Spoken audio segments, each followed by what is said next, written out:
So hello and welcome to episode 17 of the Visual Basic series, and in this episode we are going to be looking at classes. So classes in Visual Basic, or rather classes in object-oriented programming languages are essentially the building blocks of the whole OOP approach to programming, because they are a container type that basically encapsulates functions, methods, variables, properties, and a whole host of other things as well.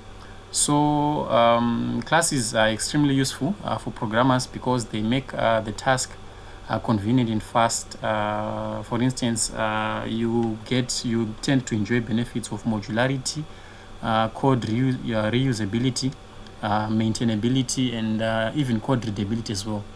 And in essence, classes typically provide us the ability to create our own custom types, because you realize that out of the 5 primitive data types, we might want to create something like maybe say a customer as a data type, is it? And of the primitive data types that we have there, you'd realize that we don't really have something that's best suited to store information about a customer. So that's where we can actually instantiate a class called customer, as it were. So maybe to get us started in this particular example, let's actually create our very first class, and let's call this one a sphere. We'll call this one sphere. Then remember, in Visual Basic, the components, when you open a component, you always have to close the component. So you see that we have the class keyword, then the class name, then we are ending the class, as it were. Then we are also making use of indentation to show belonging. So inside of the class, what you can actually have is a member, and in this particular instance, let's just have one member, and we are going to declare this as private. So for private members, or for private fields inside of a class, you always want to prepend the underscore before you write the class name, the name of the identifier for the particular field or for the particular member. So in this instance, our member is called diameter, which is going to store the diameter of our sphere. Then we can also specify the type. So maybe let's make this one a double. So it's a private double variable called diameter. Then inside of the class, right, we need to create a special method called a constructor, right? So a constructor is a special method that's going to initialize our object. So remember, a class is like a blueprint. Then an object is an instance of a class. So it's much like having the blueprints to a house, right? Then building the actual house. So the actual house that is on the physical ground, the physical house is the object, and the plan would have been the class. So when you create an object, you basically want to have some default values that you would want to set. So in this particular instance, we are going to declare a constructor. So a constructor, remember we said it's a special method, or it's a special subroutine. And the way we declare methods or subroutines in Visual Basic is to make use of the sub keyword, is it?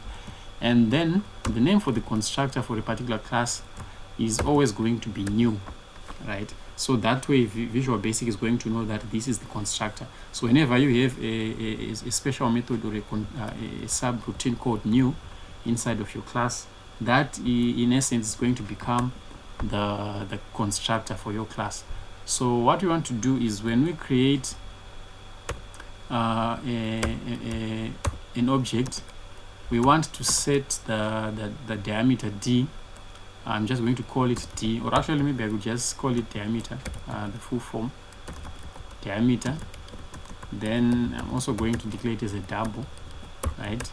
So this in essence is our constructor. Then when we construct the object, we essentially want to set the diameter for that particular object to the diameter that would have been given when we create the object. So you see that a constructor is nothing but a method that takes parameters, and whatever parameter, or rather whatever argument you are going to give, is actually going to be equal to the name, to the diameter of this sphere object that we would have created in this instance. Then maybe what we can do is we can just have a generic method, let's say a method,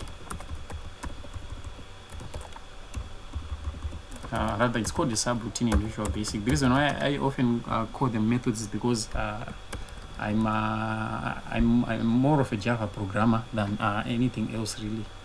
So in Java we usually call functions methods, so that's why you often hear me referring to methods.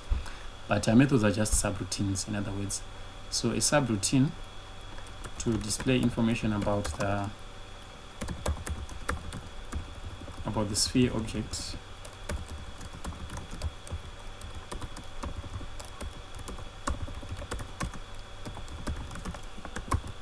So this particular method, or this particular subroutine, is going to be called display info. So let's call it display info. It's actually supposed to be public sub. Then what we simply want to do is we simply want to console.writeLine. Then we can say the diameter of this sphere object is, then we can concatenate with the diameter, as it were. So we are going to take the diameter, the private diameter that we've declared on line number 4. That's what we want to input. So maybe let me actually go ahead and instantiate a method of type sphere. So we can go outside of the class, then create a module called program. Then inside of the program module, we want to have a main method. Then right, so you can pass, you can create the args as string array as a parameter list. But of course, even if you were to leave this, it would still work. Right, you don't really need to put that if you're not going to use it, because I don't think we'll be passing command line arguments. I don't think we ever did pass command line arguments. Then what we want to do is we want to instantiate an object of type sphere. So maybe let's call this one tennis ball.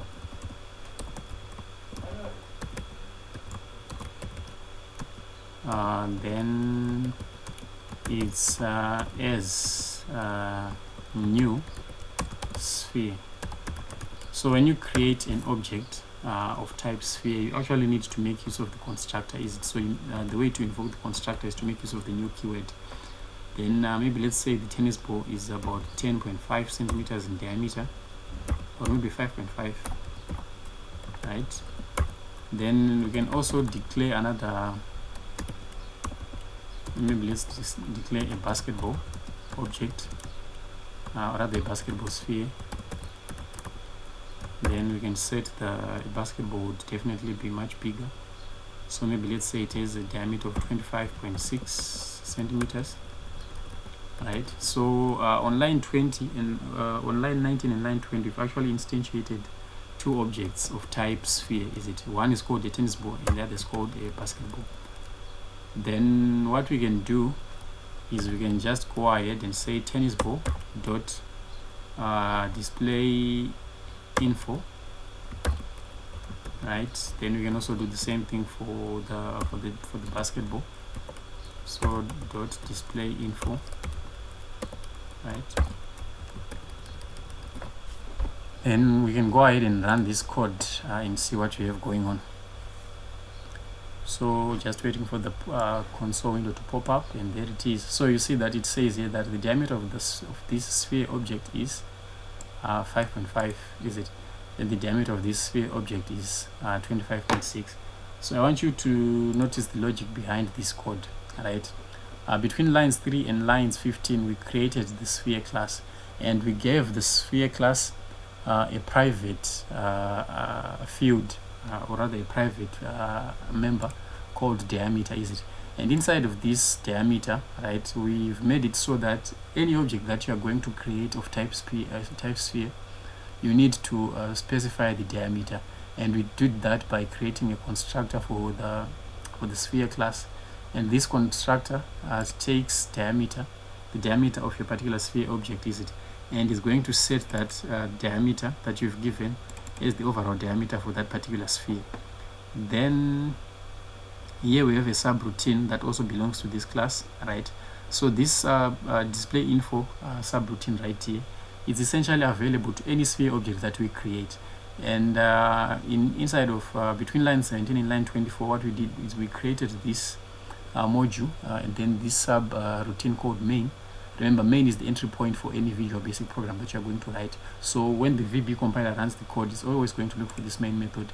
If you don't have a main method, then it means that your program doesn't have an entry point and it's not going to run.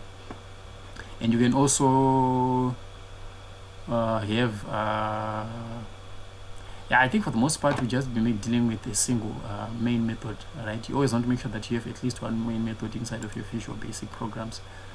Then here we are declaring an object called tennis ball, and it's of type sphere, right? Then we did pass the diameter is 5.5 for the tennis ball, right? Because if we don't pass this, let me just get rid of this, you realize that we are going to get that squiggly line, and it's going to specify tell us that argument not specified for parameter diameter, is it? So it means that we need to have that 5.5 there for this particular sphere object. So we also did instantiate another object called basketball, and it should also take it takes the diameter as an argument inside of the sphere constructor there. Then after which we just went on to display the information pertaining to that to each particular object, as it were. So yeah, I think that's just about it for this episode. That's the essence of classes in Visual Basic. I'll see you in the next one.